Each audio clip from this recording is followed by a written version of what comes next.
Okay, the title of this message obviously is Preaching Calendar Plus, Part B.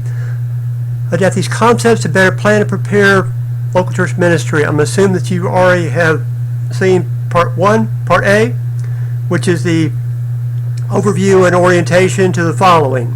Each of the other four messages will be much shorter, more succinct, and more focused, I hope.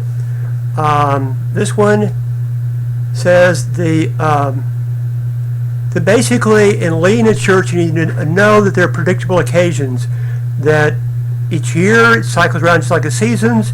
You can know today what will be happening 5, 10, 20 years from now. You can count on this if you're a brand new seminary student or graduate long ago, because the calendar does what it does. I mean, and you have obviously the two big ones, Christmas and Easter. The big one, of course, those two big days. There's a third big day I'll get to in a moment. But you have a series of sermons leading up to those, Easter's and Sunday.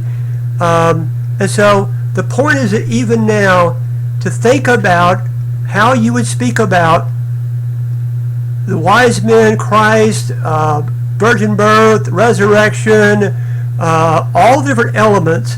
But you can't do it. But don't just do one sermon at a time. If you're there for the duration, then I'm suggesting to create a file for Christmas and Easter, as well as the other obvious ones, which are Mother's Day, Father's Day, the holidays, Thanksgiving, New Year's, Halloween, Valentine, patriotic days. Some people will do those a lot, some little, some ignore those. And Halloween can be tricky these days. You need to be ready. What you're going to say about that every year. And Mother's Day is your third biggest day, I'd suggest, in terms of sermons. Father's Day is sort of important. But you can begin to collect illustrations, verses, listen to other people's sermons, just put them in the files. Because the point is this, is that those who write novels, screenplays, things are always thinking about scraps of dialogue, characterization, imagery. I mean, I'm just saying writing, and the best writers are always have a little notebook. They're scribbling down ideas. They're recording it. Just do the same thing.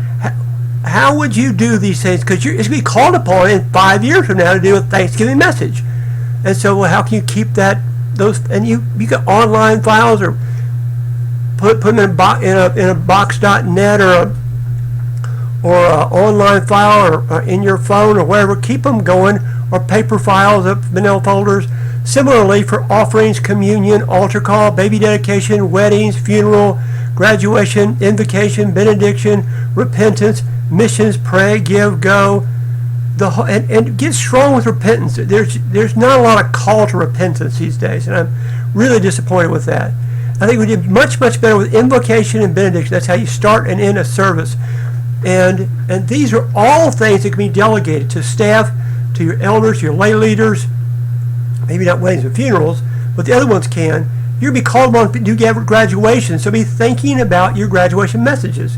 And in that, and the best singers and songwriters are always paying attention to other singer-songwriters. The best writers are paying attention to other writers. So go and notice the people you like or dislike, and borrow, extrapolate, tweak, change, and get that ready, and begin to pass to other people in your congregation to do these things. Particularly funerals, what I'm suggesting, again, I work at seminary for 12 years, so I tell a seminary student, you head to the pastorate, guess what? You're going to do all these things, so get ready. Don't wait to get hired and have it fall upon you. Start to get ready now. And for funerals, you need to be ready for funeral messages for people that certainly you're their believers, certainly they're unbelievers, not sure they're believers or unbelievers. For children who died, that's a tricky one, and several of them. And so prepare files and think about these things. That is your principal calling. Next is to go to get general guidelines, practical applications, valuable links at onlineministry.org. So that's all this message. Thank you so much.